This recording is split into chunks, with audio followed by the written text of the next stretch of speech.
My internet is. I did a speed test before I started, and it said it was all good. So hopefully this looks okay. All right, we should be on air, and there should be a 30-second delay. Um, I'll just wait to see if anybody can tell us if it looks and sounds all right. But Are we hopefully on it's air? fine. Are we on air right now? We are on air right now. Yes. Okay, good. Why is that, Harris? No, just asking. It's like, are we saying like No. We're shit fine. that We're we should fine. be saying right now or something? No, we're good. All right. I put a 30-second delay on this, and I've changed some of the settings, so hopefully it works better than usual. All right, I'll put my little Google chat thing over here, and let's get this thing started. Hello and welcome to Pieces of Work. I'm Corey, and this is Hollywood Remakes of Asian Movies, Part 3, The Rest of Asia. So we have China, Philippines, India, Thailand. Am I missing any? Is that it? I think so. That's it. I think that's the rest. So with me is Harris Dang. Say hello, Harris. Hello. Harris is coming to us from chilly Sydney by the looks of things. Oh yeah. No, I'm just sick. Again, you're always sick. I don't know. It's just crappy immune system. that time of year too. Mm. Actually, really warm here at the moment in Brisbane. It was like 23 today or something ridiculous. Oh, I think it's just my house. Oh, is it? Yeah, the house is just cold. Fair enough. And finally, Erik, the Asian movie enthusiast. Hello. It's nice to be back. Yeah. Well, Ray can't be here because he has family stuff going on at the moment. Nothing bad. I think his family have gone to Japan to visit him. So it's one of those things. He's very busy at the moment. So tonight we're going to start the podcast by talking about Erik's favorite film. He's been so excited to talk about this. He keeps messaging me almost daily saying, I really want to talk about Martin Scorsese. So maybe we should start off by talking about the original film, which is Infernal Affairs. Yeah, Andy Lau. So your thoughts on Infernal Affairs? Oh, I love it. It's definitely like one of probably my favorite Hong Kong films of the past 20 years or so. It's really nicely balanced. It's got a really good script to it, fantastic performances. You got an all-star cast heading up the film as well. And I rewatched it as well in the past few weeks, and it holds up. The film was made in the early 2000s, and it's just as good today as it was then, in my opinion. And there's some great suspense sequences in it, some classic scenes. And, the ending of Infernal Affairs is one of those endings that kind of sticks with you for a while. It definitely, even after rewatching it, man, it's a really good ending. And, it's definitely a classic of anybody who's interested in Hong Kong or just Asian cinema in general obviously has to watch it. What about the sequels? I think Infernal Affairs 2 is actually surprisingly good. It's a surprisingly good prequel, in my opinion. You have the younger cast taking over in that one. And Edison Chen gave a good performance in that one, I think. I like him in that movie. He's got some veteran actors to help him out as well. And Sean Yu, I think, is in that film as well. That one has like more of a dramatic basis to it, less suspense and action, but it does a nice job of like setting up the foundations that kind of make the original film even more impactful, I think. And then Infernal Affairs 3, I only saw it one time, but I did not like it. I thought it was almost felt like a DVD special feature where you had like deleted scenes just kind of slapped together. It's like, oh, here's a 5-minute scene that takes place before the first movie. Here's a 5-minute scene that takes place. It was just all over the place. But I am going to rewatch the parts 2 and 3 at some point. We'll see if 3 can improve with a repeat reviewing. I don't think it will. I absolutely hated the third one. Obviously, the first one is a classic. The second one is very good. Harris, your thoughts on the Infernal Affairs trilogy? Well, I like Infernal Affairs very, very much, and it's very sleek and stylish in comparison to Departed, which we'll talk about later. And I like Andy Lau's performance in the film mainly because he kind of subverts his image. Usually he's like charismatic, but he downplays that to the point that it's like a sense of cold menace in a way. Like he's very cold and distant. And Tony Leung can underact like masterfully as he always does, especially in the scene where but spoilers if you haven't seen this, by the way. One of the characters is dying while he's driving, and he has to cover up the Tony Leung has to cover up the fact that one of the characters has died tragically. So he basically has the cast over his mouth, and he's trying not to cry as the other character is recounting how that character got beaten up brutally. And the camera basically just focused on his face while he's like, doing like this the whole time, while his tears are going, his eyes are going all watery and teary. And it's a very powerful scene. I really enjoy his acting there. And yeah, it's got an all-star cast from Anthony Wong, Kelly Chen, Sammy Cheng, even Gordon Lamb. I mean, they're all great in their roles. Well, as for the sequel, Infernal Affairs 2, the prequel, I thought that was pretty good as well. Although there are some story moments that I kind of don't buy. Like, why is Chat Manteau in this movie? And Francis Oom's character is the half brother of Sean Yu's character or something like that. I didn't buy that either. And some parts really went past the melodramatic mark where one character gets shot in the head and he survives for like another few minutes to do a dramatic moment. And I'm like, I'm not really buying that either. Like, I guess it's a Hong Kong thing. I don't know, but it is a good movie. But as for the third movie, it's fan service. That's what it basically is. It's fan service. I understand why they're doing the Godfather thing, where it's backstory and front story. I get that. And I like Andy Lau's performance from there onwards because, I bet you people wanted to see what would happen to Andy Lau's character after the first one, especially how it ended. And yeah, I really like that one. Although there's this subplot where Tony Leung and Kelly Chen had that maybe or maybe not romance with the psychiatry talks in there. You don't know whether it actually happened or not, but clearly that's fan service. And Leon Lai finally gets a role where his wooden image actually gets used good for once. But yeah, I enjoyed all three movies. They were fine, but they do gradually get worse. But what trilogies don't? That is true. Mm. So let's talk about Martin Scorsese's remake of this film, The Departed, which won Oscars, I believe. How many Oscars did it? Did it win Oscars? Did he win Best Director for that one? I think so. I think that was his. I think that was big with like awards and stuff. I actually really like this movie. I don't know why people have a problem with it. So it won Best Picture, Best Director, Best Adapted Screenplay, Best Film Editing. Mark Wahlberg was also nominated for Best Supporting Actor. I don't know if it deserved Best Picture or Best Director or Best any of those, to be honest. The editing was good. Maybe it deserved one for editing. I'm not sure if a movie that's a remake should really be allowed to win Best Picture, to be honest, but that's just my opinion.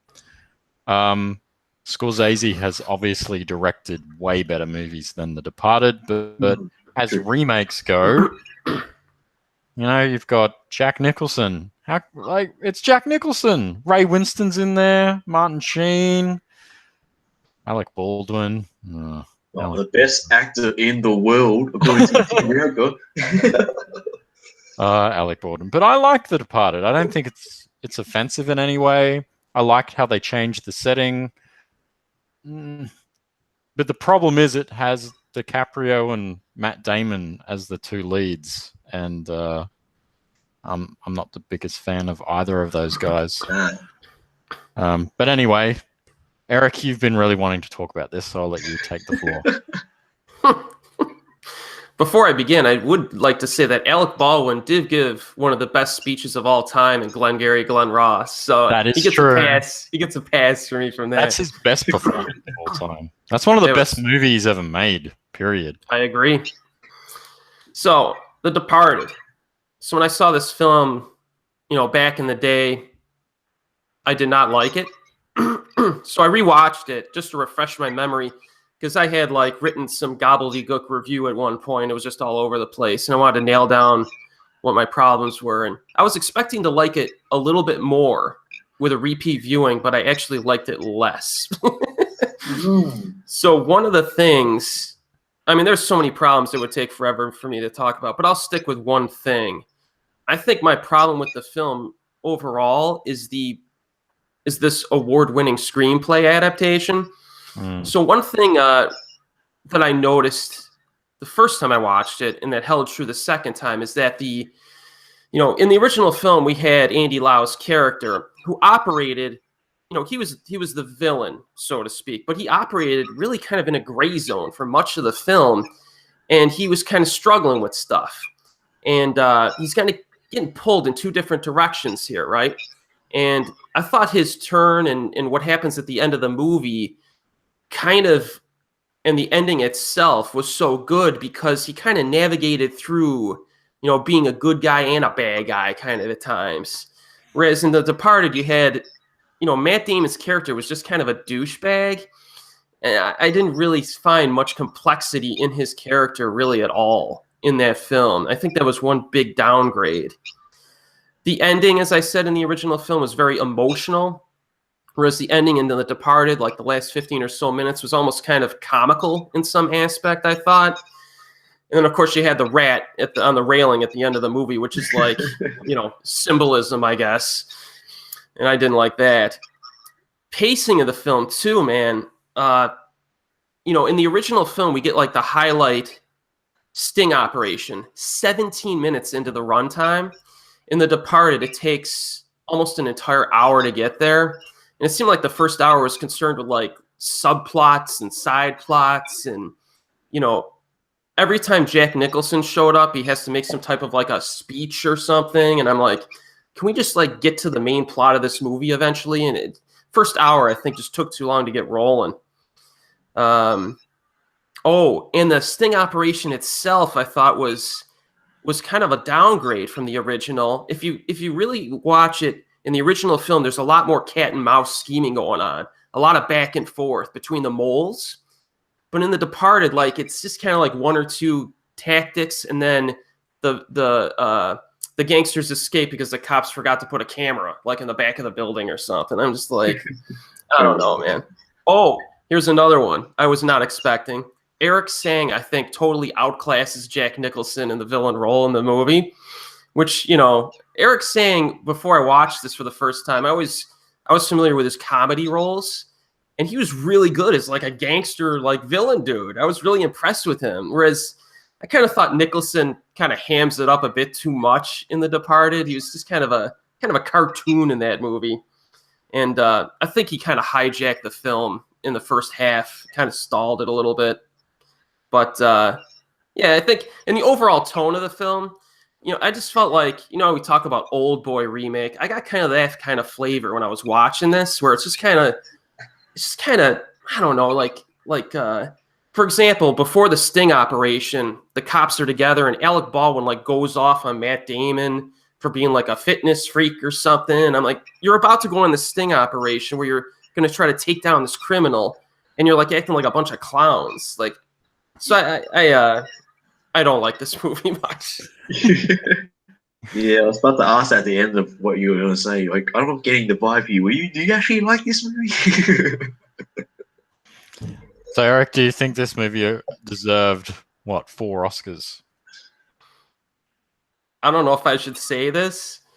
If you take Infernal Affairs script, I'm just talking about the script, and you see what we ended up with in The Departed, just in terms of an adapted screenplay, I think it's the biggest downgrade of any films we're going to be talking about tonight. Oh, wow. Oh. It's a big call. Do you think, just a quick question, do you think a film that is a remake should be allowed to win Best Picture? Yeah, why not? Okay, fair enough. All right, Harris, your thoughts on The Departed? Okay, The Departed. Whereas the Infernal Affairs is like a sleek, stylish vibe, The Departed's more like a blunt force trauma. It's like it's very brutal and like I said, it's blunt. And yeah, you're right about Leonardo DiCaprio and Matt Damon. Like their performances don't match up to the remake like much at all. Like Leonardo DiCaprio is like, oh, I can't take this, I can't do this, undercover. It's only been 6 months. Well, it's Tony Lopez done it for like 3 years.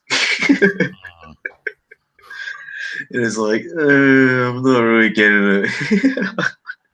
And yeah, Matt Damon, although it would be defined as maybe Irish charm or something, yeah, he's a bit of a douche. I don't buy his charisma in this film. And like they do try to go into his vulnerabilities. Like for example, I think he's impotent in the film. Is he impotent? I remember him like having problems sleeping with Vera Farmiga's character, and you don't know whether she's pregnant with his kid or DiCaprio's kid. Yeah. So it's kind of like a vulnerability there. Like, oh, maybe he's impotent. Maybe that's like the root of all is evil. He's impotent. Yeah, Jack Nicholson is just Jack Nicholson. He's doing the same, He's Jack Nicholson in every single movie. Yeah, he's basically doing his Joker performance before he becomes Joker. That's basically what he's doing.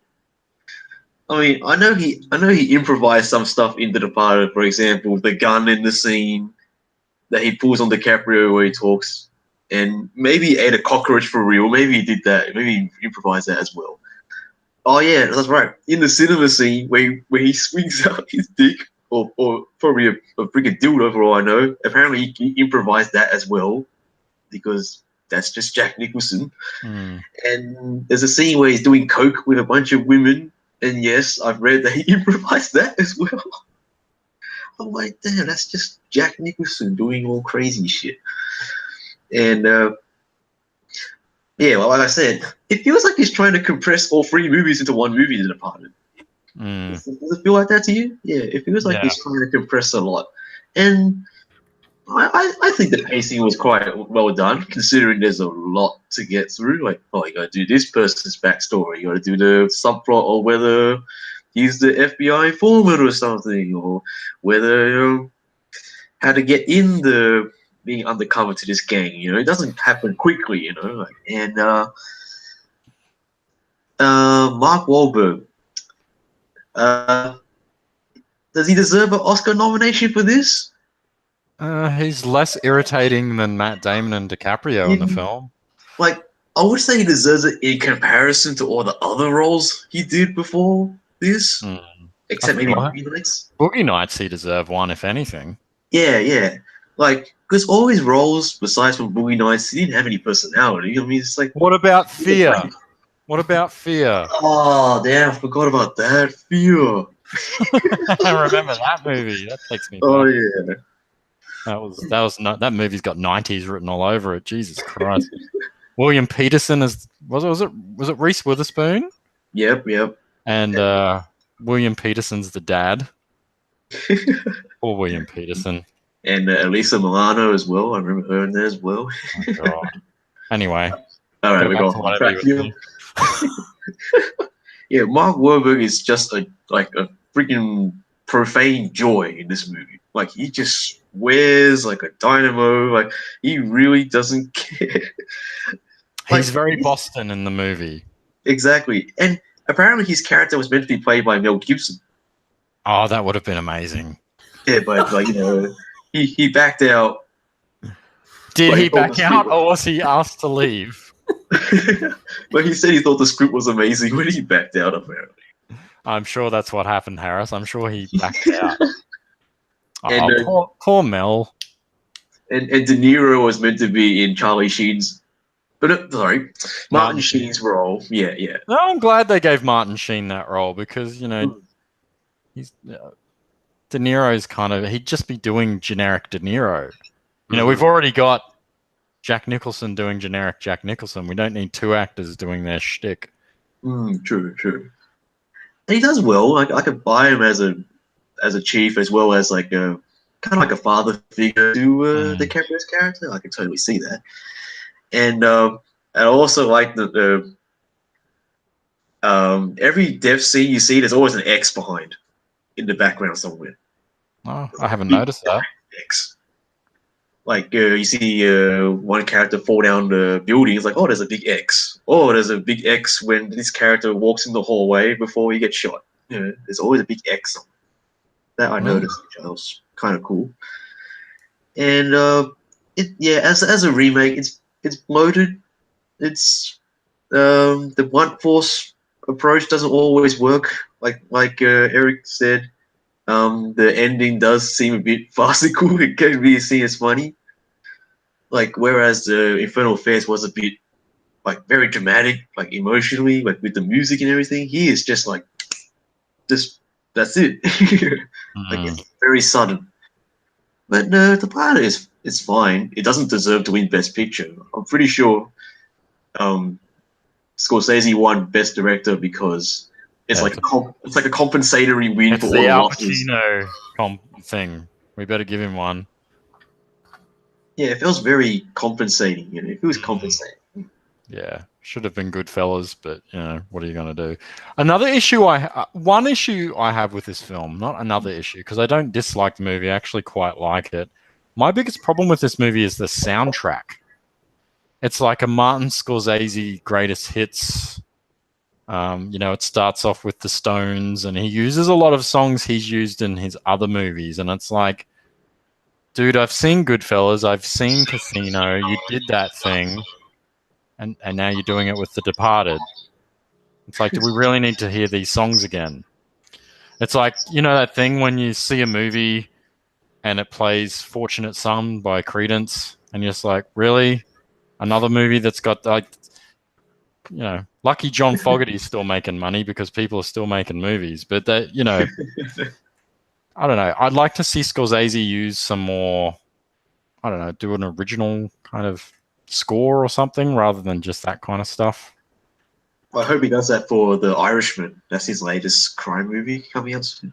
I don't know. If all of his other crime movies have Rolling Stones and Bob Dylan songs and Eric Clapton and Cream, so it'll probably be the same stuff. No, I love all those bands and those musicians, and I think they're fantastic songs, but I'm going to go with he'll probably do the same thing that he always does. Because if it ain't broke.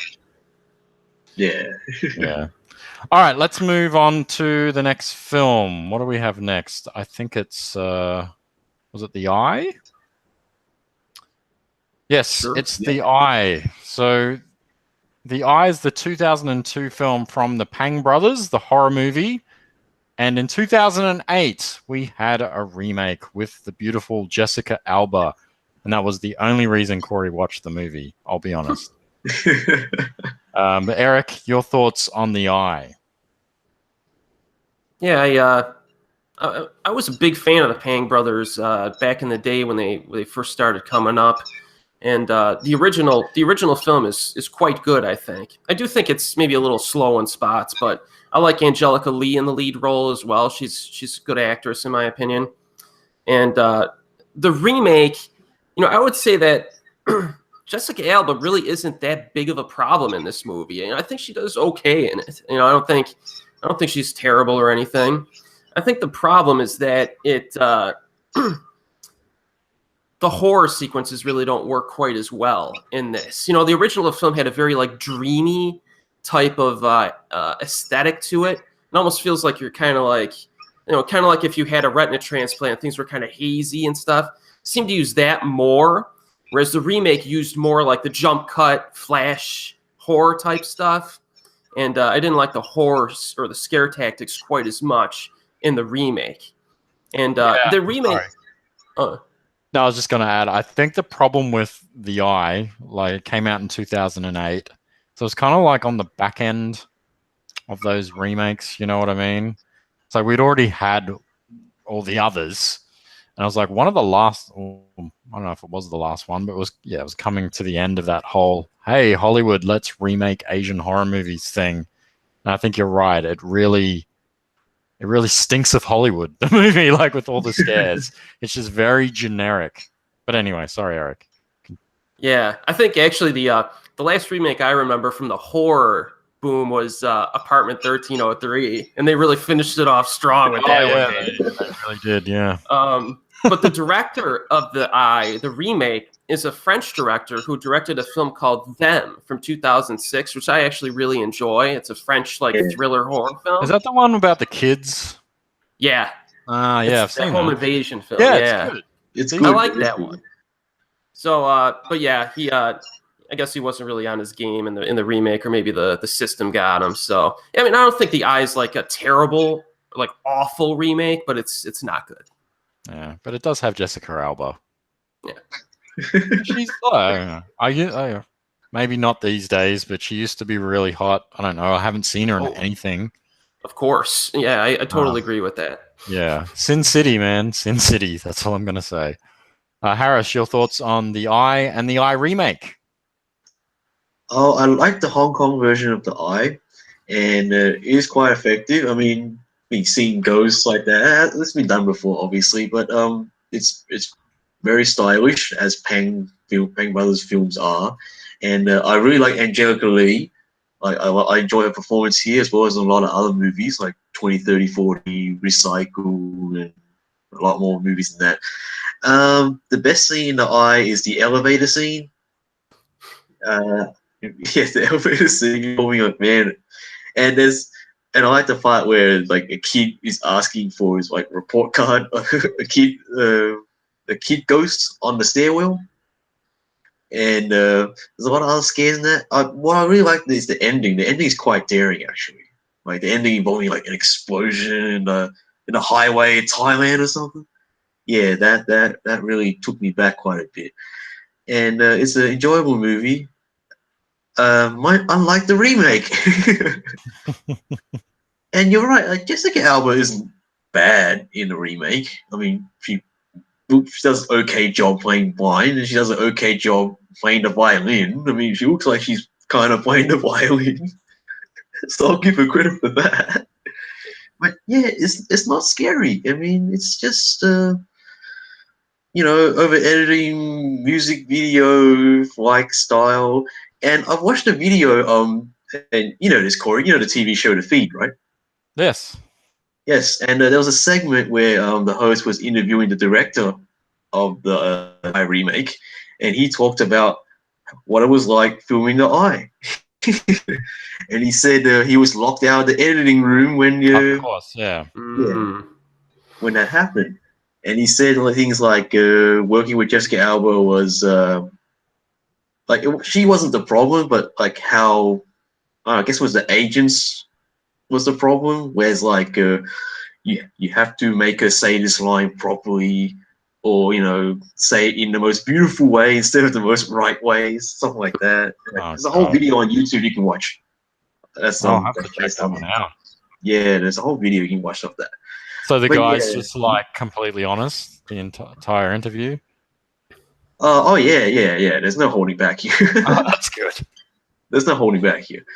And the ending of the remake is not as powerful as the original. It's like the explosion's there, but it's like the power's gone. I mean, the tragic feel is gone. It's just sanitized remake. Yeah. Compared to the original, that's it. By the numbers.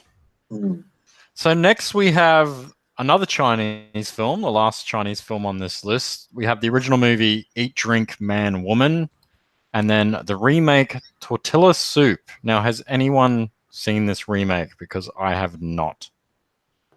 I have not. I've seen this years ago, like years ago. Right. Yeah, it's a while back. The only thing I truly remember is Hector Elizondo, the the man who appears in all the Gary Marshall movies. Hmm. Yeah, yeah, he's the father of the film, and I think he's great in it. Like he's always in these movies. His appearance is always great and charming. That's actually all I remember about Tortilla Soup. I just remember he's in it. Ah, well. All right, let's move on to the next one then. We have the Filipino film Sigor, which was remade into The Echo. I have not seen either of these films, but I know Erik has seen the original and the remake. Let's talk about the original because I don't know anything about this movie. Yeah, the original film was directed by a man named Yam Laranas, who has directed some other good movies. And the movie is about this guy who moves into an apartment, and he's terrorized. Well, he basically lives next door to this big cop who beats his wife every day. You know what I mean? And this guy hears this stuff going on through his walls, and he's, it's obviously a pretty disturbing situation for him. But he finds himself kind of getting roped into what's going on. You know what I mean? Like, should you help this woman? And since this guy's a cop, I don't know if the cops are going to be much help in this particular case. So this is one that kind of has a very deliberate, downbeat kind of tone to it. It's kind of, the scares are, I don't know, I'd say well crafted. I like the sound design in the original film. The building's very dilapidated, and it's a pretty good setting. Kind of a claustrophobic feel too to it. Score is effective, and the conflict is strong to carry the film. I don't think it's a great film for some reason. Maybe it's the the pacing overall, but overall it was good quality stuff. Have you seen a lot of Filipino films? Because I've only seen a handful, and they vary in quality. I mostly watch Filipino horror movies, and they do vary in quality. I think this director directed a film called The Road from 2011 that I thought was very good, so I would recommend that one. All right. Harris, have you seen the original of this? No, I haven't seen it. Sorry. You haven't? Okay. So, Erik, let's talk about the remake. I actually have a copy of this coming. Well, I had a copy of it coming. I ordered it ages ago, but whether or not it gets here, I ordered it from the UK, but as we all know, we're not allowed to order stuff from Amazon UK anymore, but I did probably about 5 weeks ago. I know it has Jesse Bradford in it, who was a teen heartthrob in the States, wasn't he? What do I know him from? Bring It On. My Sassy Girl remake. Oh, the My Sassy Girl remake. That's it. Yeah, that's it. He was in Romeo and Juliet. Yeah, he was in it was Balthazar and Romeo and Juliet, the '96 one, the Baz Luhrmann film. That's probably where I know him from. Oh my god! Oh, Swim Fan. Oh yeah, that finally. Oh wow! So that's the thing. It's this movie sounds terrible. Is it terrible, Erik? See, this is a few of the movies tonight are going to be kind of hard for me to talk about because The Echo, the remake, was directed by the same director, Yam Laranas. Right. He came over and directed his own remake. The Grudge director. Or correct. Yeah. Exactly. And so it's kind of the remake wasn't terrible, but a lot of these movies that we're talking about tonight, I did double feature evenings where I would watch the original and then the remake, which I don't know if that's such a great idea, but this was a case where I was struggling because I just watched the same exact movie. It's almost the same exact film, right? From the same director. But it's the remake wasn't bad. It's actually kind of watchable. But since I already saw the original, I'm this is just completely pointless. He did nothing to transition it to American culture really, or to he didn't really change it up at all. So I'm the remake, Jesse Bradford's okay in it. He's fine. The plot is very similar. And the horror scenes are decent, maybe a little bit of a downgrade from the original. But it's not that bad of a movie, I don't think. but it was just like I was like sitting through it. I'm like, this is just pointless. It's like I just watched this film, so that's the impression I got while I was watching it. So it's not bad enough to make fun of? I don't think so. No. Wow. I was hoping it would be like one of those really good bad movies. So, Ah. so it's kind of Anyway. like the Funny Games remake. They just changed the language, and every single exact shot is the same. So you've seen this? The remake of this? You've seen the Echo, Harris, or not?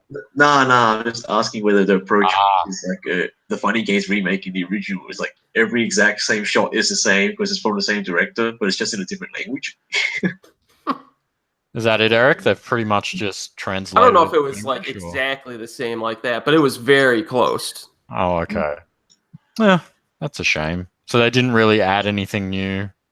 Not I guess, really, you know, no. the guy's a Filipino filmmaker. He gets offered a remake in the States. I'm sure he got paid a decent amount of money and he probably went back to the Philippines, and maybe that's why he hasn't directed anything in a while. Yeah, he's directed a few decent flicks in the past handful of years, but I think The Road is his best film, if I'm thinking Okay. of the right guy. Yeah, it comes up here, The Road, 2011. I'll have to check Yeah. that one out. Cool. All right, so that's it for Filipino movies. Now we have India, I believe, is the next one, right? Sure. Yes, Hindi remakes. So recently I reviewed A Wednesday, a really fantastic low budget. I guess I don't really want to call it a Bollywood film, because it didn't really did have some Bollywood actors in it, but it was a really low budget kind of passion project for the director, and it's a really good movie. And they obviously remade it several times in India, but we got a remake of it from Hollywood in 2013, starring the world's most overrated actor, Sir Ben Kingsley. Yes, I think I'm on record saying Ben Kingsley is the world's most overrated actor. He makes so much shit. Look at his filmography. It's like, oh my god, dude, you just make crap. You made Gandhi, okay? What, 35 years ago? And what, Sexy Beast? Was it Sexy Beast? Was that him? Yeah, that was it. That was a great film, but they're the only two movies I can think of that were any good. Sneakers. I love Sneakers. Oh, Sneakers. Oh my god, that's so old. He's in Hugo. I liked him in that. Oh yeah, but that's just him. He was in Shutter Island as well. But I just think, I don't know. I don't get it. I don't think he's that great. Sorry. But A Common Man is absolutely awful. It is awful. It And is. I was contemplating whether I make a review for my channel. But it's, oh my god, I can't. Where do I begin, Harris, at how bad this movie is? You can talk about how it sounds. Sorry, you cut out for a second. You can talk about how it sounds. Oh, it sounds awful. It sounded as good as when you just cut out then. Just the way, like, you've got this Oscar-winning actor, this thespian, this Shakespearean-style actor, and the dialogue he is delivering is just awful. It's like they made this film for people that I don't know how to describe it. Because if I say it, I'm going to offend a lot of people, so I might just not say it. Mentally impaired? Is that? No, I said visually impaired. Visually impaired. See, that's where I was going. I was going mental. I said it anyway. But A Common Man, it is so bad. It is just so bad. Everything about it's terrible. The performances, the sound, the direction, the editing. Like, I don't want to say it's got TV movie quality to it because I've seen some pretty good TV movies. It's just shit. It's utter shit. When we say the sound, we mean like the dialogue recording. It's just awful. Like everything sounds like it's dubbed. Maybe it is dubbed. I don't know. It could have been. Yeah, like I've read reviews like complaining about the sound, whether it was like bad ADR or not, because I really thought it was my copy of the film. I was like, what the hell is wrong with this thing? You know, it turns out a lot of reviews have been complaining about the sound as well. It's just garbage. Yeah, Eric. Yeah, I watched both of these films in preparation for this podcast, and yeah, the original film I like. It's a solid film. Obviously, the there's really kind of one scene that's it's like kind of like the monologue scene that kind of makes the film. It's so well written and delivered by the actor. The rest of the film I thought was good, but I mean, you can't really hold the rest of the film up to that standard because no film's going to have that the whole way through. But I did actually have some production value problems with the original film. You know, some of the sound design and camera work. Like I remember a few scenes where a guy gets thrown to the ground and kicked, and it sounded like a kung fu flick from the 70s with the sound effects. But that's a budgetary thing, I'm sure. Yeah. But it's not that big of a deal. But I enjoyed the original. And A Common Man I watched again soon after, and I was like, okay, you take that monologue sequence, you keep it exactly this. You got to keep it exactly the same. You can't change that scene. And then the rest of the film, up the production values, and there's a chance it could be better. And it was actually worse. You know what I mean? So the monologue scene in the remake just like didn't connect. I'm like, okay, I knew it was coming. I'm like, all right, let's roll. And they rewrote it. We have Oscar winner Sir Ben Kingsley delivering this, so it must be good. They rewrote it, and it wasn't as impactful. And Kingsley was just kind of like sleepwalking his way through it a little bit.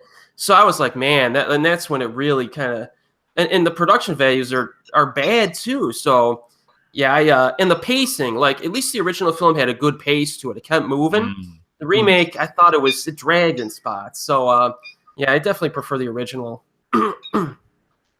Harris, have you got anything else to add to how bad Sir Ben Kingsley?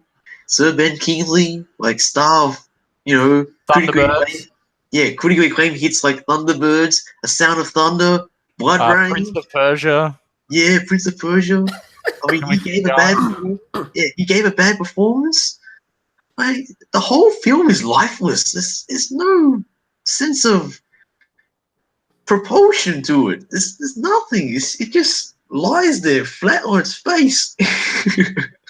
At least they got the bad guy from First Night to be in this, right? Ben Cross. Yeah. Oh, man. And I was like, I haven't seen him in anything in years. Like, oh my God. I think it was in Star Trek, or the 2009 Star Trek. That's what I remember. And that's it. Yeah. He plays like, I don't know, Spock's dad or something. I don't know. I can't remember. And everyone's terrible in this. Mm. And I sat there bored. So when the monologue scene came, I was like, is it almost over? Like, I know it's almost over now. Then they go on a train and that's it. It's over. Yeah, there's just no heart in the film whatsoever. No. It's just another paycheck film for Sir Ben Kingsley. That's all he does these days, really. Well, it's all he's done for a very long time, let's be honest. How long ago was Sexy Beast? Like 98 or something?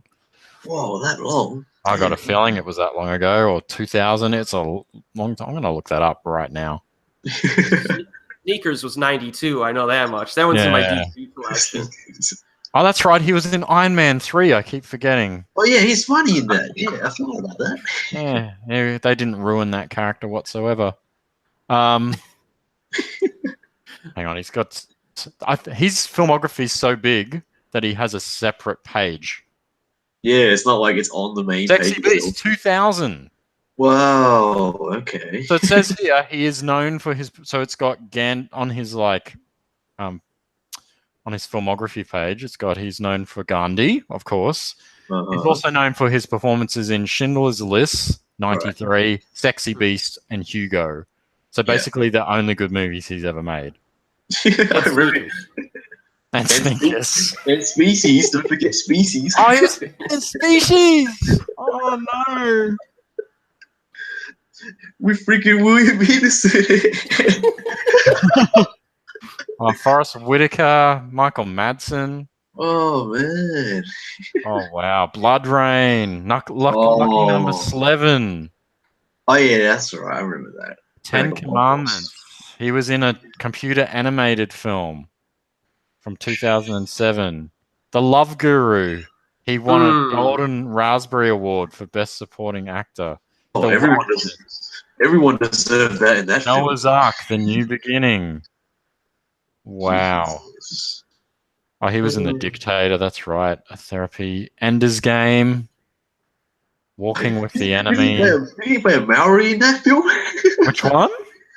Ender's Game. He played a Maori. Yeah, he played a Maori. There we did. Did he really? Yeah, I'm serious. The character's half Maori. Oh, that's the problem. Like, I don't give a shit. Actors act. That's what they do. But it's like, That's funny though, man. just saying Ben Kingsley plays a Maori. oh man, what are you gonna do? Just makes you want to lose it. Anyway, let's stop ripping into Ben Kingsley. This is turning into. This isn't the Ben Kingsley retrospective podcast. No, sorry. Oh god, that'd take 5 episodes to get through. All right, let's move on to Parinda, 1989. I haven't seen this, and I haven't seen the remake Broken Horses, which I believe is directed by the same director. Is that correct? I think so, yes. Erik, you've seen both of these? Yep, just recently. Okay, your thoughts? So Parinda, it's basically about, I'll read you this. Circumstances force Kishin to become an enforcer for a vicious mob boss to finance the education of his younger brother. But, he tries to keep his younger brother away. He's like a naive guy, just keep him away from this stuff. But his younger brother gets roped into things, and things go bad from there. So the original film, Parinda, has a little bit, well, I don't know about a little bit. It has like kind of a soap opera-ish presentation at times, especially near the beginning. The performances are very exaggerated. I kind of liked it though. I found it to be quite, I guess, charming. I guess in some ways, and also the scoring is very emotional.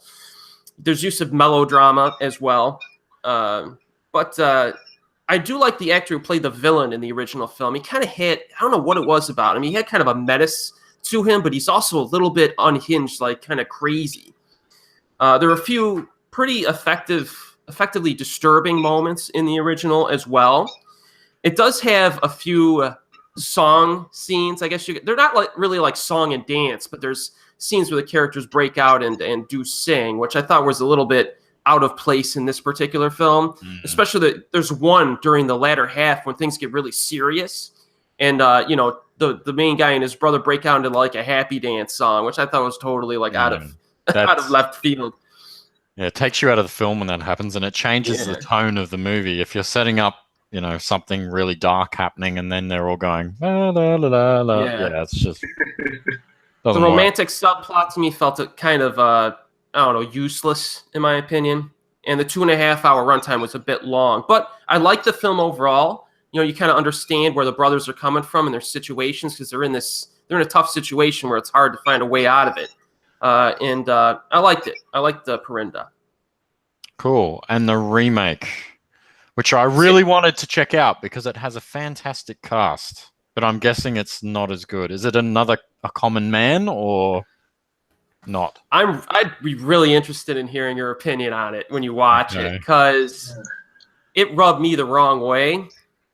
It's a completely different film, like completely different. I mean, you have the basic skeletal core of it. That's a good start. But the tone is very one note. I mean, it's just dark, dark, dark, depressing, dark, dark, dark. And that kind of, the consistency in tone was almost like lulled me into like a monotonous viewing experience. Because like you have, the younger brother in this one is like this, he's played by Anton Yelchin. And D'Onofrio plays the bad guy, a gangster, and you had Chris Marquette playing like the brother, I think. And then obviously you have Thomas Jane and Sean Patrick Flannery in it as well in supporting roles. But it's just it was so tedious. Like this younger brother's like this famous violinist, and he has this really hot fiance, and the guy's just like miserable from frame one. Because I guess everybody in this film has to be just miserable in one note. But I don't know, man. The older brother in the original film felt like a normal dude. In Broken Horses, he was just right from the start. His mentality is just off the rails. Like he's totally just he was almost mentally handicapped. Like he must have had. It was almost like he had like a mental illness, which I just didn't. I didn't like the way they did it. It's just the whole film. I think Corey could like it though, because it's like up your alley. It's dark.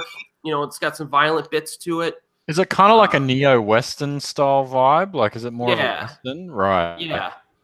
And but the characters were just too one note for me, and I got bored. And that was like my big problem with it. Okay. Harris, have you seen this? No, I've heard of them. Although I did see a poster for Parinda, which actually says, sorry, the most powerful film ever made. Like, wow, that's not marketing, then I don't know what is.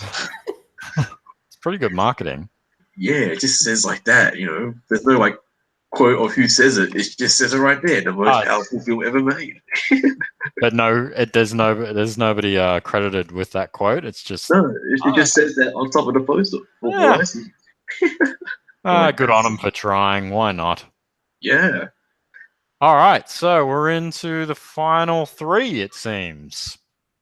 Starting with 13 Sins. Just let me check this one out. Yes, I have seen the original. On Wikipedia, it says it's called 13 Beloved, but I believe in Australia it's called 13 Game of Death or something like that. Yep. I used to own the DVD, the Madman Entertainment DVD, because I picked it up at a second-hand store for like $2. I think it was a cash converter's job. I didn't mind it. It was kind of like it's like this kind of game show vibe thing where this guy's put through all these challenges. It's pretty dark. It's gritty. Yeah, I honestly can't fully remember the entire story. I just remember the main guy, the way he was dressed.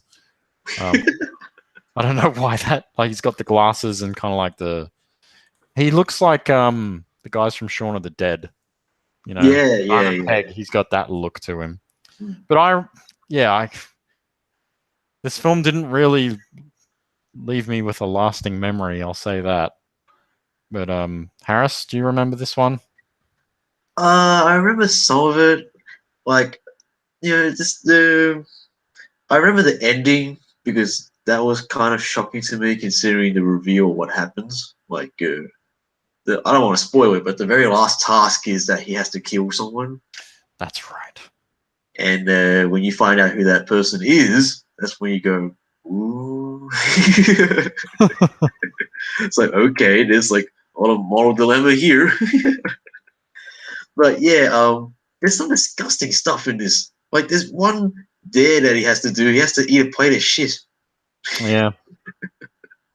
And I'm like, oh god, you're not gonna really do it. Of course he does. We're halfway through the film. We're only halfway through the bloody thing, so of course he's gonna eat this shit. 2 girls, 1 cup.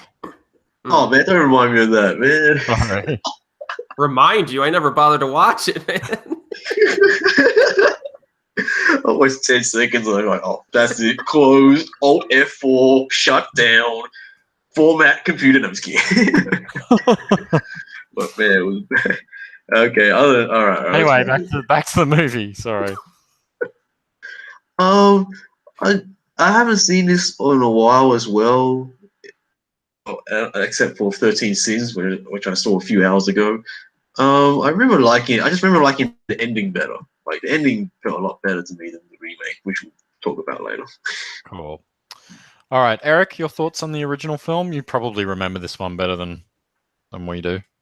I actually just added it to my DVD collection. I saw it back in the day, and I really I remember really enjoying it. So I, for some reason, I don't know, I was like, I'll add it to my collection. So I bought it and rewatched it, and it has like a I actually think the lead actor looks a little bit like Christian Bale too, like his eyes or something. I don't know. It was kind of saw a little Christian Bale in him as well. But I think it's like a nicely paced, fun movie, really, even though it does have some disgusting moments in it. And it has like this social commentary where it's like, this guy's like got this job and people put him down all the time for not being successful, and he gets this opportunity to make some big time cash. And you ask yourself, how far would you be willing to go for wealth and prestige? And I think that's kind of like the main theme of the film. And I think it plays on that pretty well. I like the lead actress in it too. I think she had a nice little kind of sidebar. And so it's a film that I think I'll probably watch again in the future for sure. Very fast paced and kind of interesting. Cool. And you guys are going to have to talk about the remake because I did not bother. I do remember seeing the DVD in a shop for really cheap, but it just had Ron Perlman on the cover, and I was like, I don't want to watch it. Like, I have nothing against Ron Perlman. It's just like I'm like, is Ron Perlman the main guy in this movie? That doesn't make any sense. No, he's not. He's not. Absolutely. I know, but if you look at the DVD cover, you would swear it was a Ron Perlman was playing the character of the young dude. Like that doesn't make any sense. So I skipped it. But so Erik, what's the remake called? 13 Sins or something? Yes. Did that even get a theatrical release, or was it straight to DVD?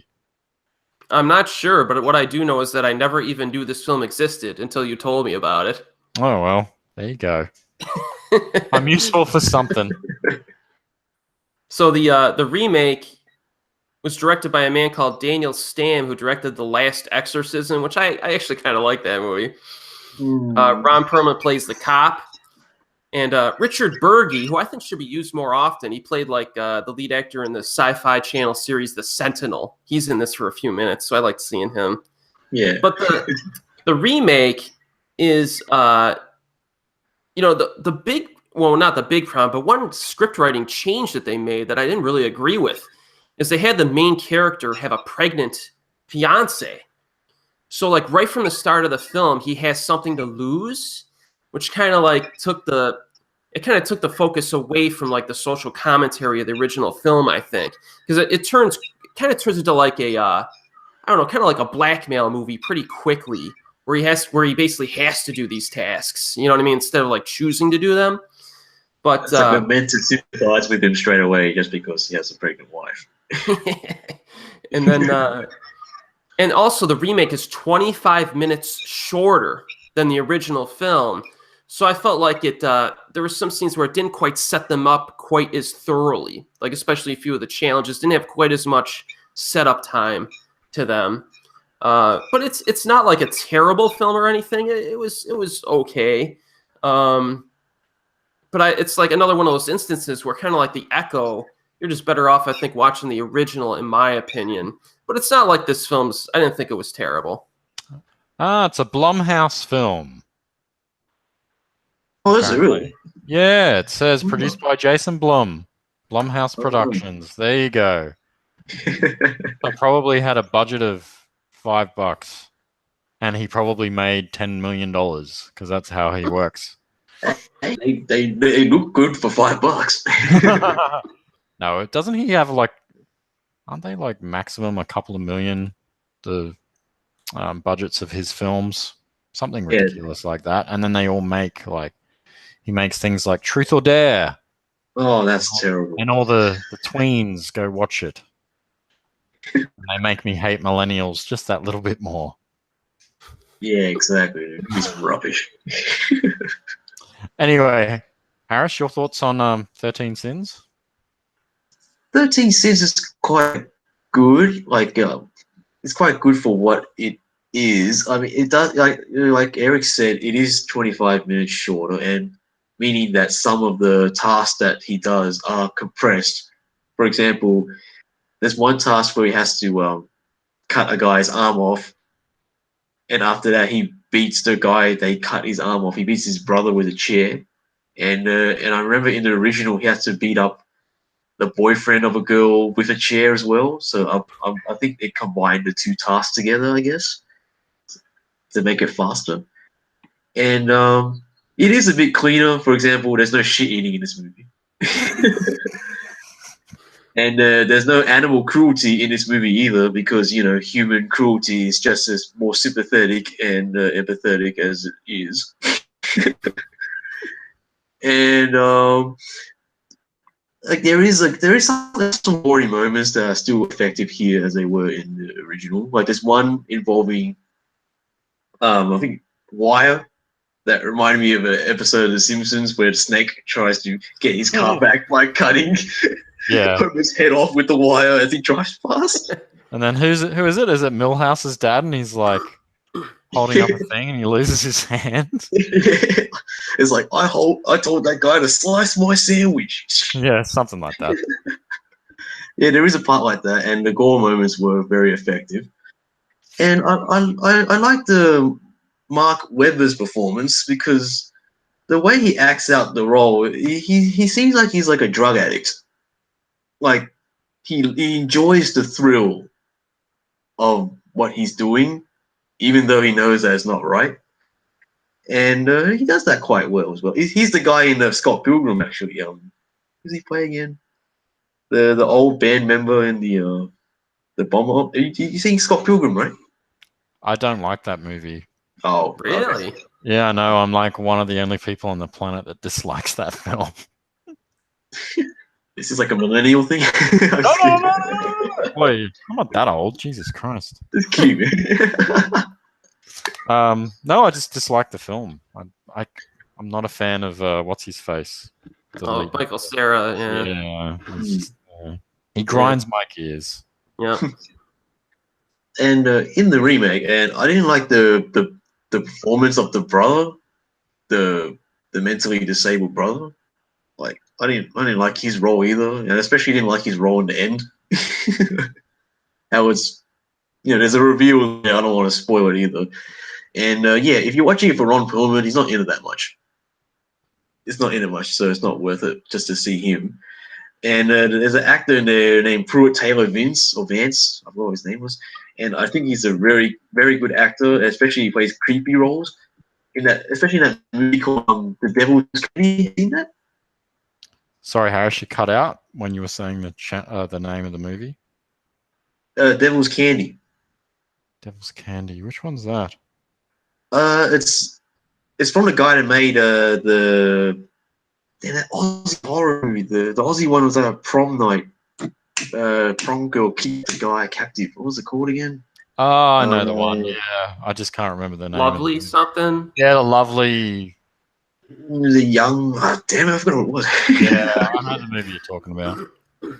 Yeah, he made Devil's Candy, and the guy that he plays is the villain. It's like a big, big fat creepy guy kidnaps children and kills them. And he's very creepy, and he's kind of creepy in this movie. Although he's not playing an antagonist role, but he does quite well here. I like the cast actually, and like you mentioned, Erik, Richard Bergie. Yeah. Yeah, he's good. I remember he was like fucking things. What was he in? But yeah, Seinfeld? Yeah, Seinfeld. Who was he in Seinfeld?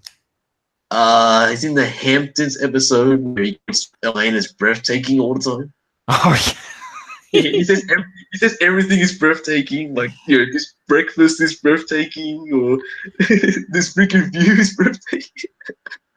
I remember you from there. Some old things, man. I wish he had a bigger career. I always like when I see him and stuff. I don't know what it is about him. Mm-hmm. Oh, yeah, okay. I remember him in Celio as well. The Chris Evans phone, fix the phone thing. Jesus Christ. Yeah, that Sorry. movie. Continue. You don't like that movie? No, I did not like that film. Kim Basinger? Was that Kim Basinger? Yeah, that one, yeah. Oh, no. Did you watch the Hong Kong remake? I liked it. That was a remake of that? Yeah. Really? Louis Koo. Yeah, Louis Koo. It was good. I liked it. It's connected.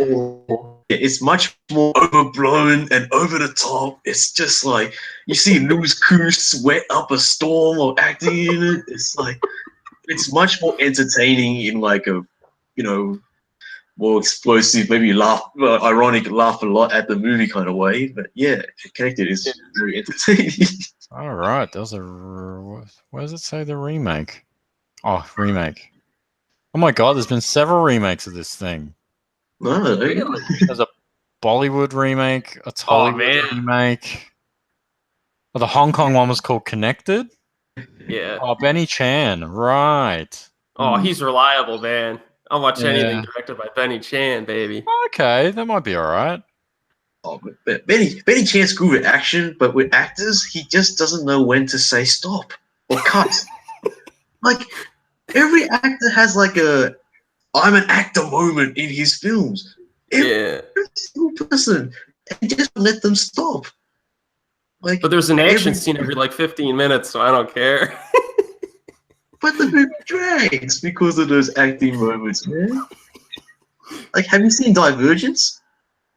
Oh man, that movie was terrible. Yeah, the Aaron Kwok movie where he's crying over his girlfriend and his car goes in reverse. Oh, that was awful. Yeah, going into traffic, and then the truck hits the car, and then he flies out of the car, and he's still crying like an idiot, and a truck almost runs over him, and There's a reason that movie's awful. Like, my God, that scene alone, like, you know, I'm glad I watched the movie just for that scene alone, just so I can freaking laugh about it, but man, he just won't say stop to his actors. Aaron Kwok, what can you do? Another actor who sucks, Aaron Kwok. Yeah, I liked him as the Monkey King in Monkey King 2, though. How was that him? Have you seen is he in the third one? Yeah, the third one. Is he? I haven't seen it. The third one looked so bad. It looked awful. He's a lot more subdued in that movie, well, in Aaron Kwok standards. Fair enough. Yeah. Let's talk about Bangkok Dangerous, shall we? Yep.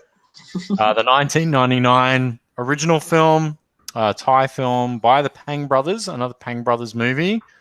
It's really good. If you haven't seen it, check it out. It's a fantastic movie. This is another case where the same directors went to Hollywood to remake their own film, but the big problem is, well, I don't know if it's a problem because the movie's pretty fucking hilarious. It stars Nicolas Cage. I'm laughing already. Erik, Bangkok Dangerous. The original, and then we'll talk about how much we love Nicolas Cage. Yeah, well, Corey did me a favor again because this prompted me to rewatch the original, and I really like that one. It's a cool flick. You know, it's about a deaf hitman who gets into kind of like a romantic relationship and tries to do his job. The Panks have a very nice visual style to a lot of their films. This is one of their earlier ones, and it has like a little bit more of like an indie type feel to it too, which I kind of liked. And the action was good, and it has heart to it. You know, it really has a heart to it, which I liked. Not a lot of dialogue in it either, which makes it an interesting watch.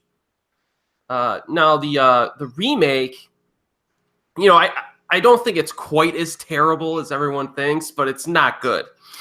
And one of the changes you're going to see is that Nicolas Cage is not deaf in this movie. His character is not deaf. But he does have an amazing wig. And I read an interview, and the Pangs said, we would have preferred to keep the character the same, but we understand from a marketing point of view that Nick Cage needs some lines, so we didn't make him deaf. Like that was their sole reason for changing the character. So instead, they made the love interest the deaf person, and the actress I thought did a good job. I liked her in this movie. His girlfriend character was good, but the action is mediocre. Nick Cage, his line, they probably should have left him deaf and mute because his line delivers in this are pretty. It's pretty rough. So it's like tranquilized horse face Cage style. But at least the film did try to give some type of chemistry between the characters, I thought, but it wasn't really not nearly as good as the original. So Bangkok Dangerous, it's wishy-washy. Nicolas Cage. Hey, I'm watching Mandy. If I get to see Mandy in a theater, I'm watching that bad boy. Have you seen the trailer? No. Oh man, Nick Cage is back, baby. I've heard Is it? wonderful things about that. Mandy. So what is it about? Do we know anything? He plays a guy who's rescuing his girlfriend from a cult. I can summarize it that much. Oh, that But sounds the director is the son of the guy who directed Tombstone, and he directed a film back in 2010 called Beyond the Black Rainbow, which is freaking. It's like glacially paced, but totally freaking weird and mesmerizing. So you get like an old school like Dario Argento-esque like style to his films. Right. And check out the trailer for Mandy. It's gonna be good. I'm gonna write that down. There's even animated segments in the film as well. Yeah, animated. Yeah, animated. In the first film, you mean? Not Mandy. In Mandy. In Mandy. Yeah. All right. The trailer disturbed me. Just watching the trailer, I was disturbed. All right, I'm gonna watch it as soon as we finish this. Do a trailer reaction. No. No, thanks. Do it for Madman. They'll probably love it. Why are they releasing it? Yes, they are. No, I've had companies. Mad Men haven't asked me. Mad Men are actually really good. They're really cool. Yeah, they are. I just email them and I'm like, "Can I have a DVD or a Blu-ray of this?" And they're like, "Yeah, sure." And they send it to me, and it's here within a day or two. And they're like, "We don't." When they first contact, I can't remember if I contacted them or they contacted me. But the first like 5 things that they gave me, they were all bad reviews. And they're like, "Yeah, we don't care. It's free." Like they've actually got a good business model because it's like any publicity is good. Somebody's talking about this movie. All we had to do was give some guy a DVD and he made a video about it. But like Attack on Titan. What's one of them? Yeah, the 2 Attack on Titan films. We ripped those to pieces. That Takeshi Miike film, the stupid one about the doll over your dead body or whatever it was. Oh, right. A bunch of Miike movies I just ripped into, but that's not very hard these days.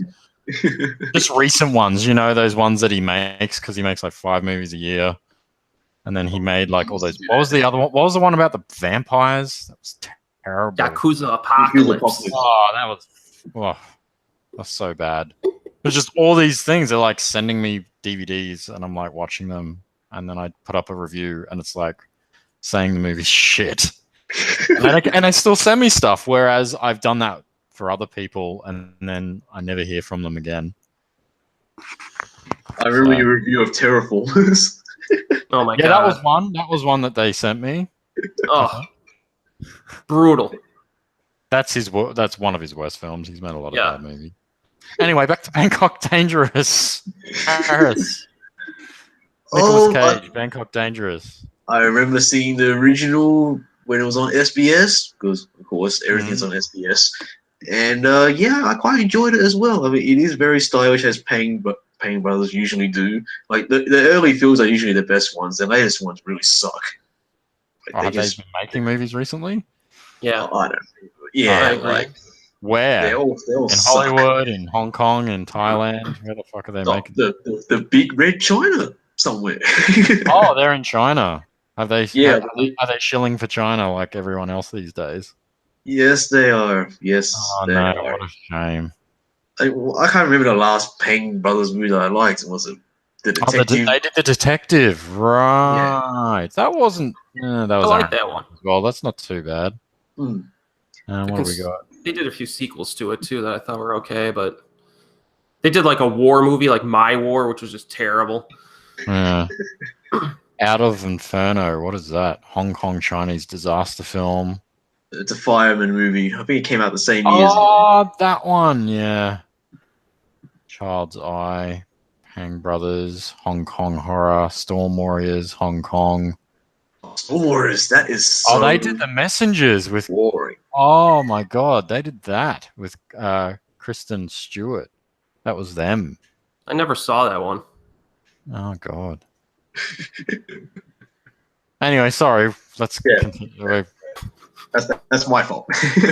Bangkok Dangerous. It is a very good movie, and I did like the sweet romance between Kong and what's the girl's name again? Was it Fawn? Anyway, um, I did like the lack of dialogue in it. You know, it gives the actors the opportunity to act, you know, without the dialogue. Like, it's more like facial expressions and stuff, and I really enjoyed that. And as for the remake, I found it incredibly boring and dull. And although I do like the fact that in the remake they just swap names, like Nicolas Cage's character is Joe, and Joe is the name of the character, the friend character in the original, whereas the main character's name in the original is Kong, whereas in the remake it's the Thai friend of Nicolas Cage's character's name's Kong. So it's just swap names, and you know, and like you said, they swapped the deaf mute effect from the leading character to the pharmacist character, who's played by Charlie Young. And I like Charlie Young. I had a crush on Charlie Young. I still do. Like back in the 90s, you know, I actually had posters. Like, I'm not gonna lie. You had posters? Oh, somehow. Yeah, where did you get these from? Oh, we used to have, you know, Chinese stuff. I see these, for goodness sake. Yeah, that's true. Yeah, I still have them. So anyway, you know, she's good in the role as well. But Nicolas Cage sleepwalks in the movie. I mean, there aren't really many parts where you can laugh at the film, except for one small moment where he teaches the kid Wing Chun at one point, which I thought was quite funny because it's just Nicolas Cage doing it. And the cinematography, I found that quite, you know, ugly in the remake. Did you find that ugly? Especially like the red in the dark where they shoot in the water bottles near the end or something. I find that quite ugly. I was like, wow, this looks terrible. And I didn't get emotionally involved at all, so the ending doesn't work, which is basically kind of the same as the real. I mean, we know how that ended. And yeah, Nicolas Cage's hair, that is very, very distracting. Not as good as Con Air with that mullet. Yeah, I remember watching Next. At least they didn't CGI a six-pack on him. Oh no! Like they did in Ghost Rider. Oh, that's what happens in Ghost Rider. Oh, yeah, when he's they do that all the time in Hollywood films, but it's really obvious in Ghost Rider when he takes his shirt off and he's standing in front of the mirror, and that's actually not his chest; it's all CG. Oh shit! They've given him Nicolas Cage. He's not going to go work out. He's got alimony to pay and comic books to sell. Where does he have the time? Oh yeah, he has like dinosaur skulls and shit. Well, he used to have those things. He doesn't have those anymore. He was like one of the only people in the film in the world, and in the film industry that owned the very first Superman comic. Damn. And he had to sell it because divorces cost a lot of money. Oh, I would have loved to have seen him as Superman. Man, what a miss. Oh, that would have been something, man. Tim Burton's Superman Lives with Nicolas Cage. Man, that would have been awesome. I would have loved to have seen that, man. Like, even if it was like a disaster, like I still would have loved to have seen that. That and the George Miller Justice League film that kind of went into production but never really went anywhere. You reckon that would have been a good movie? Well, it would have been better than what we got. Oh, yeah, true. I actually watched I tried to watch Justice League on the plane back from Hong Kong, I think it was. Like you walked out? Yeah, I wanted to. I was right near the emergency exit too. Oh my god, that movie's so bad. I don't know how people can defend that film. I've seen people defend it. Oh yeah, like, oh no, the Zack Snyder cut will be so much better. I don't think so. And it cost $300 million. I know, it's insane. You see, it's terrible. The lighting's terrible. Everything is just bad. It's such a bad movie. I don't understand how a movie like that costs $300 million, and then you get give Wu Jing like $30 million, and he makes like Wolf Warrior 2 with like ridiculous amounts of action in it, and it looks amazing. And he gets the guys that did like Captain America: Winter Soldier to do all the stunt work, and you're like, hang on. But who knows? Maybe they're lying with that. Maybe the Chinese government are actually. Yeah, it is China. It would be the first time. Yeah. Like how they lied about how much Monster Hunt made. Oh yeah. Paying for those positive reviews too. Anyway, so that's it. Is that it? That's all of them? Oh no, we've got one more to go. Shut up. How can I forget Dawson's Creek, the movie? Freaking, what's his name? Pacey, whatever his name is. Was he Pacey? Which one was Katie Holmes? I don't remember. I'm more of a Party of Five guy. I was a total Party of Five guy. You had Jennifer Love Hewitt. You had what was the young girl's name? The girl that was the same age as me, Lacey Chabert. Oh my god, Campbell and Campbell. It's like that's the one. That's the show you go to, ladies and gentlemen. Okay, let's talk about Shudder. Again, 2008. So there were a few in 2008, 2009. It seems. This again was a remake of the Thai horror film Shudder. I actually have a poster of this up on my wall over there. You probably can't see it in the camera. I actually really like the original film. I think it's pretty decent. You know, a lot of those movies at that time were kind of similar, and it does fall under that kind of, the Grudge, the Ring thing, but I enjoy it for what it is. The remake, Joshua Jackson and Australia's own Rachel Taylor, who used to get beaten by her boyfriend. Oh, he's directing now, by the way, Matthew Newton. Of course he fucking is. Yeah, he's got critically acclaimed movies in America or something at festivals. Of course he has. People who aren't Australian won't have a clue what we're talking about. They should know now. Google Matthew Newton. He's the son of a big shot Australian, or I guess an Australian icon, Bert Newton, who hosted a bunch of shows back since like the 60s, I would say. 60s, 70s. He's huge. Everyone knows who he is. His son was on, was it Neighbours? One of those shows? One of those. His son was in soap operas, and he dated this girl, Rachel Taylor, who was the lead in this movie, and he used to beat the crap out of her.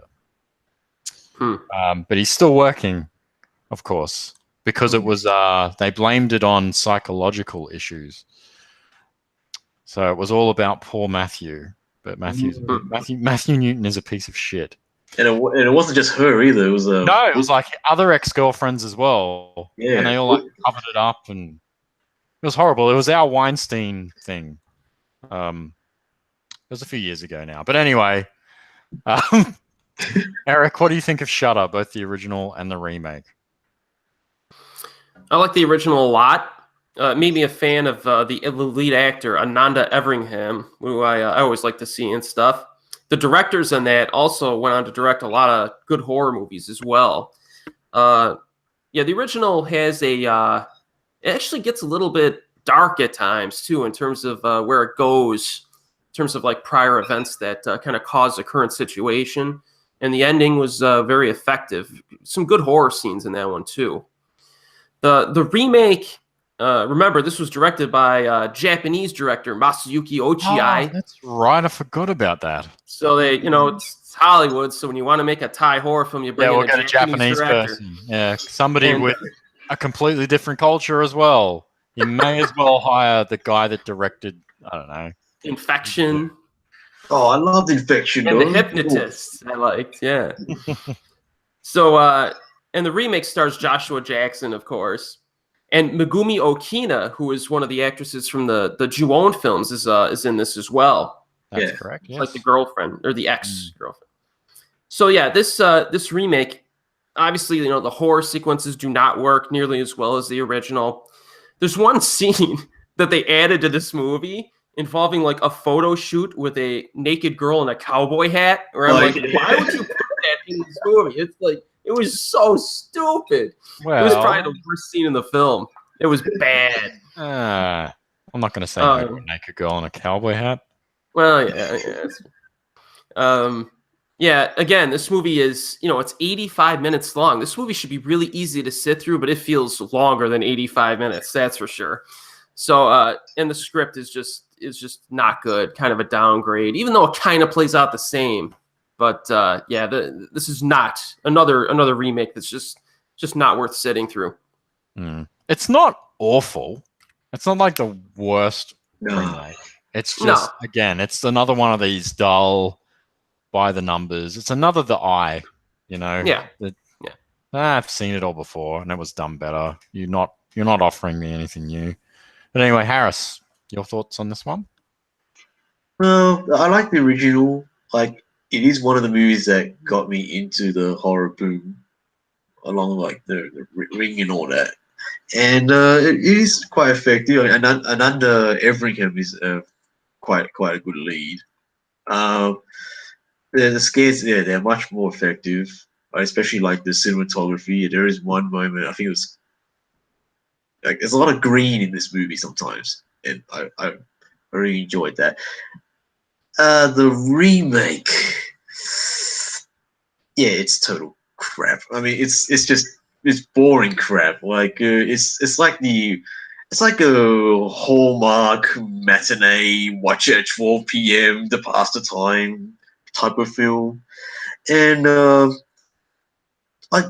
the reason why I don't really scare, not just because the scares aren't good, is that I just don't care about these characters, especially Joshua Jackson. I just don't really care or sympathize. He's not exactly a leading man, is he? Yeah, let alone a likable man. Yeah. And like the whole flashy camera thing that happens where the scary girl comes closer, and I was laughing through that moment. And it's from, like you said, it's from the guy that made Infection and Hypnosis, and I really liked Infection, man. The hospital set through all the colors and that, and like and it helps that I'm scared of needles. That helps a lot. I'm scared of needles, and that kind of helps a bit. And yeah, but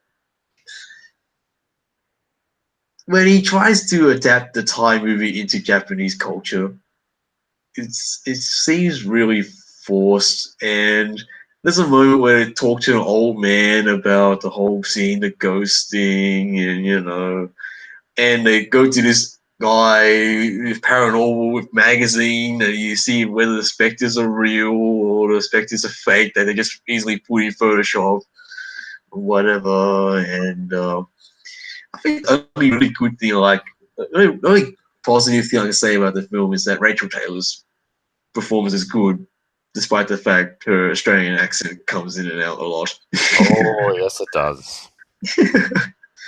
But yeah, that's basically it. And I did like seeing Joshua Jackson's last scene with the whole electricity thing. That was quite funny.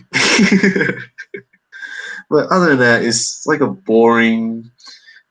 very boring movie. I did watch it recently, and considering the whole Weinstein thing that happened, it does, like, when watching it at that moment, it does lend a bit more power, I guess. But other than that, it's just a by the numbers movie, like you said. So, what's the worst film, and let's pick the best remake from tonight. Oh my goodness. I think it's The Departed. I think it's The Departed. I'll stick with that one. I don't think it's the best one overall, like if we include Japan and Korea, but out of this list, there's nothing else I can pick. Maybe I might have to go. It's either The Echo or 13 Sins for me. Man, I might go with 13 Sins then, maybe. I don't know. One of those two. Okay. Harris, best one? I'd go for Departed, but I would like to see Tortilla Soup again. Yeah. I like to see Tortilla Soup again. Fair enough. All right, worst one. For me, it's A Common Man, without a Oh. doubt. Yeah, without a doubt, that's rubbish. Man, I don't know. You got to pick one. Come on, man.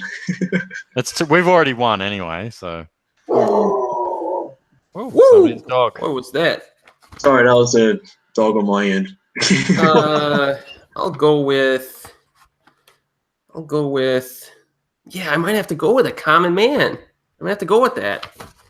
All right. I have to agree with you. So, It's all right. rubbish. Now the big question. We've been in the last 3 podcasts, we've spoken about Japanese remakes in Hollywood, Korean remakes in Hollywood, and tonight we've done the rest of it, the rest of Asian cinema. Which is the best remake overall? I might Out say- of any Hollywood remake of an Asian film, which is the best one? I might say The Ring. Yeah, I'm going with The Ring. Yeah, or Departed. I one of them. One of the Ring or Departed. I can't really think right now, but yeah, that's the probably. Okay, now worst one overall. Oh, no question. Apartment 1303. Yeah, easily. I can't even remember. That's the Mishka Barton one. Oh no, I know what it is. I just can't remember Ah. what happens in the film, and it's probably for the best. That is for the best. Yes. But like seriously, the most recent one's A Common Man. I just can't. I was so bored watching that. Yeah, that's up there. It's definitely the worst of the night. It's one of the worst films I've seen in a very long time. Yeah. It's one of those things. It's like you take a very, very good film and you completely screwed it. It's like, The worst thing I can say about it is it just felt incompetent. mm. That's like the worst thing I can say about it. Yeah, a lot of these films are unnecessary as well. But anyway, we'll On wrap that it up note, there. Yes. I would like to give a very special shout out to Mhm. one very special producer who is behind the following Hollywood films that Mhm. we've covered in recent months: The Ring, The Grudge, The Ring 2, Dark Water, 8 Below, The Lake House, The Departed, The Grudge 2, The Eye, Shudder, My Sassy Girl, The Echo, Possession, The Uninvited, The Grudge 3, Old Boy, Godzilla, Rings, and Death Note. And that man is a man by the name of Roy Lee. Yes, And, I knew it. If anyone wants to read a really interesting article, there's a huge interview that was published in The New Yorker that's available online. It was published in 2003, but it's available to read, and it goes through his career and mindset. And his major pitch to all these Asian producers is, listen, nobody's going to watch your movie with subtitles if you release it in the U.S. So why don't you just take what you can get and take the remake rights? Give me the remake rights. So yeah, I'm gonna keep my mouth shut about what I think about Roy Lee. Pure cynicism at its best. Oh man, I'm sure he doesn't give a fuck what somebody like I thinks of him. All right, I think he's a piece of shit. There we go. Roy Lee has made my shit list. The guy's basically a used car salesman. yeah. Who else is in this shit list, Corey? Oh, there's a few people. He's one of them. Adam Wingard, if he's not too careful. Uh-oh. Well, I Saw the Devil better be a masterpiece, his remake then. He's meant to be directing the next Kong Godzilla thing. Yeah, it's like, Godzilla. after seeing the trailer for the latest Godzilla movie, I'm like, just give it to, what is his name? Michael Dougherty or something? Yeah. Just give it to him. Just give him the franchise.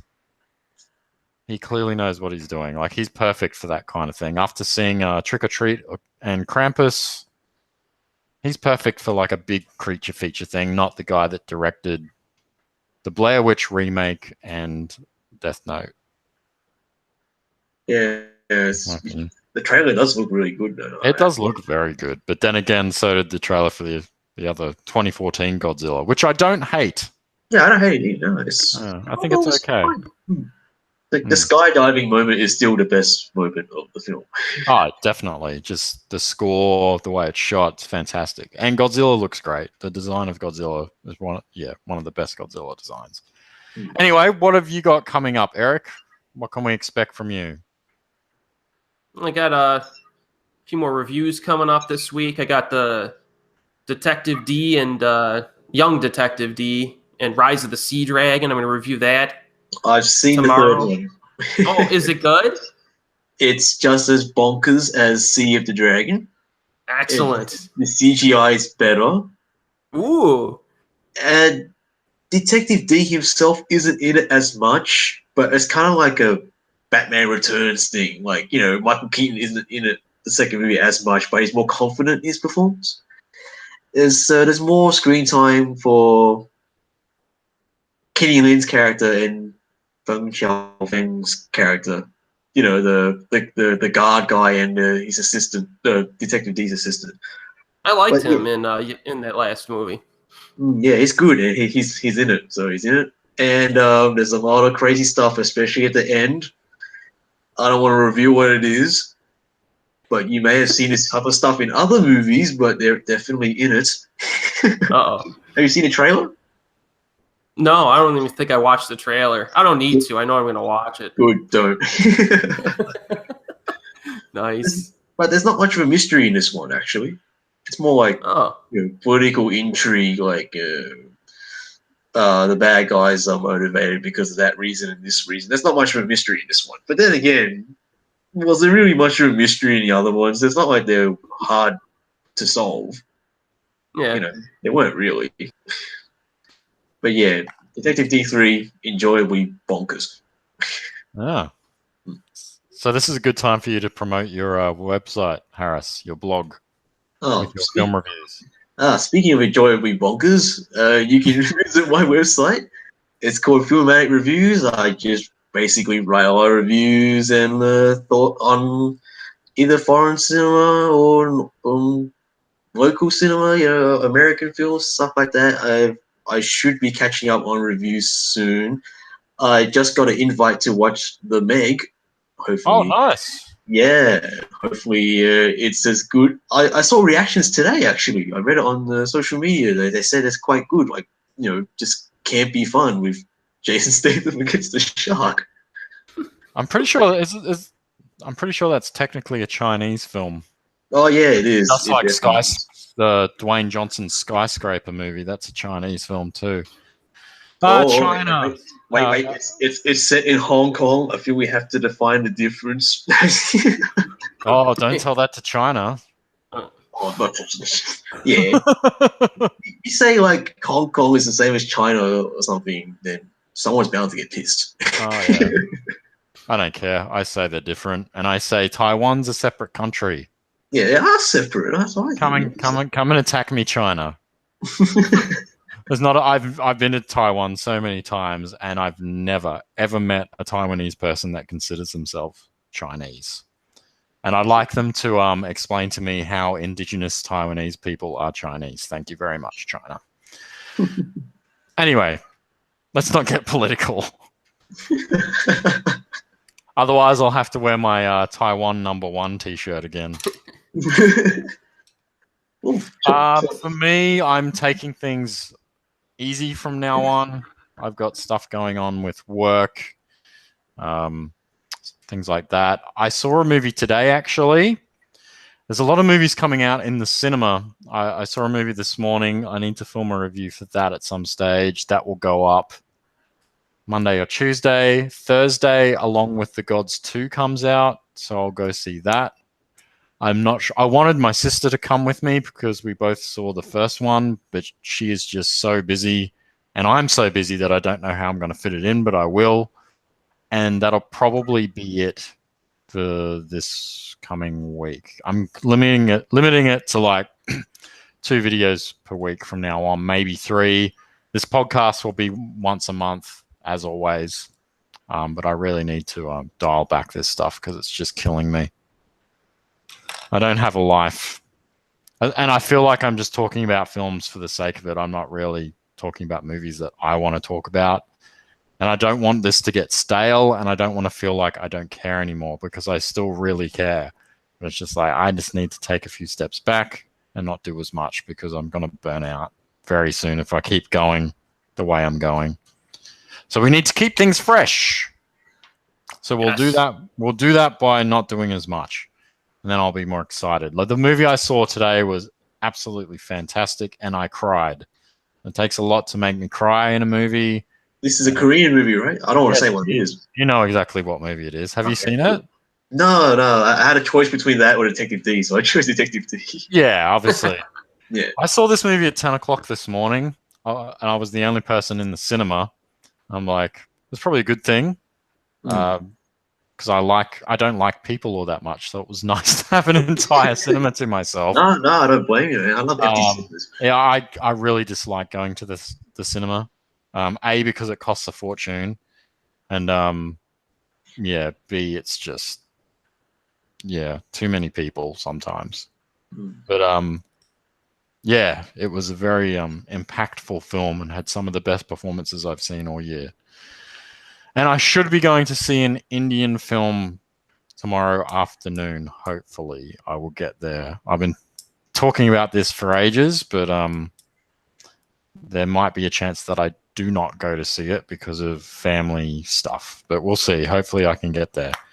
Anyway, thank you all for watching. We appreciate it. Thank you to everyone who watches this at a later date. We will be back next month. We will have a talk about what subject we want to do next month. We will do something completely different. But I've enjoyed talking about these remakes. It's been quite fun. Yeah, it's been good for me to catch up on all these, because a few of them I didn't even know existed. So it was good. Yeah, there's a few I didn't get to see purely because of time. And that's another thing. I want to have time to be able to prepare more for these podcasts as well. And it's like when you're reviewing a different movie each day, and it's like, I don't really have the time to watch the remake of whatever, you know what I mean? Yeah. But anyway, all right, thank you everyone for watching. Appreciate it. See you later. See ya. See ya.